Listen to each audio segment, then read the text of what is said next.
how the hell can people think that Suicide Squad is worse than Batman versus Superman? People have been saying it, and I don't fucking believe it. The only thing that makes sense is because they hated Batman v Superman so much that they were like, what are you gonna show me next, you asshole? Oh yeah. And then they just went in and they were like, more of the same, more of this crap. That's the thing. I think if you see it the other way around and you see Suicide Squad, you're more receptive. I was receptive, and I actually had a good time. It has problems. I understand. Suicide Squad makes us have to ask an important question. Can a nonsensical screenplay be a good movie?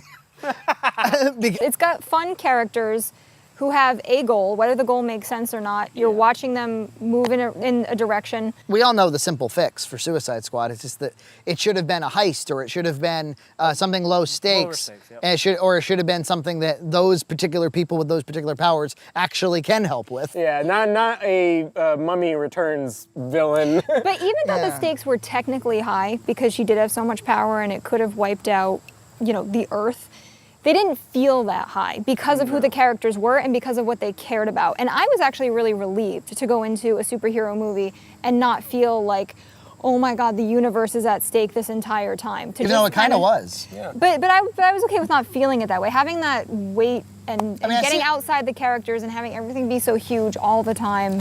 But it would have been an easy fix to just be like, Amanda Waller, same setup, same everything, and just be like, Amanda Waller needs you to crack into a government building, something like that. Where Get rid of the beam in the sky thing. Yeah, none of that. Yeah, none of that. The government needing to do something that it can't do legally. Right. Even the Justice League would be like, that's immoral. Yeah. Well, we're doing all like spoilers in this, right? Yeah. Because I feel like they Spoiler alert. They set themselves up to be kind of screwed by introducing Enchantress at all. Because all of a sudden you've got Enchantress who by herself can do what you're talking about. Yeah. So you don't need this team. Yeah, she can be anywhere at any time. So get rid of Enchantress and have them do what they had Enchantress do in the beginning of the film. Go and steal some secrets from another country or whatever it was going to be. But unlike Batman v Superman, it's got plenty of things to like. Yeah.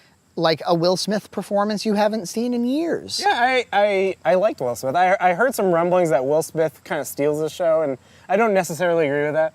And I also think he did a great job. I actually, was rooting for Will Smith for the first time in a movie in a while. A wonderful Harley Quinn realization. Yeah, right. Fun.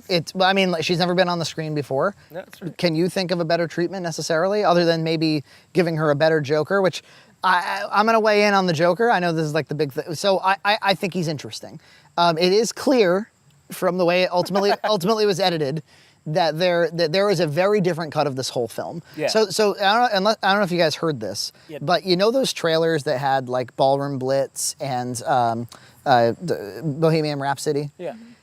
They got such good reception that DC Warner Brothers actually went to the trailer house that made those trailers and said, could you please recut the whole film? Good. They obviously made the right decision. A decision they perhaps should have made with Batman v Superman. Well, the problem, and they were trying to correct for Batman v Superman's overly dark, morose tone. The problem might have been, though, that now you've actually broken the vision of the original director who, from what I understand, had an abusive Joker-Harley relationship, which is more true to the source material, but nobody wants that shit. You can see echoes of that too. Like like when he like pushes her out to save her from the copter, but it looks weird. That whole opening like 15 minutes. Apparently that was supposed to actually be, those are individual sequences and scenes setting it. It wasn't meant necessarily to be like montage and But it may have been the right decision because we walked away enjoying it, saying it was fun. It may have had some problems. Yeah. It may have otherwise been a big, hulking, dark Batman versus Superman mess. But if that's all you can do with the material is like try to fix it with Band-Aids later and make it adequate, then it still speaks to a foundational problem, which is why can't, with these great characters and why can't we seem to make a really great movie? But can they learn from this now and be like, now going forward, our strategy needs to have more fun? I liked what it's going to kick off. I liked Margot Robbie in it. I'm hoping that it means better things coming for DC, and I liked seeing Will Smith again. There was some moments that really surprised me and that I found really enjoyable. We were having a great time at the movies when we saw Suicide Squad. Yeah. If you can rate a movie based on were you happy that you spent the money? Yeah. $10. Was it $10 well spent? Yeah.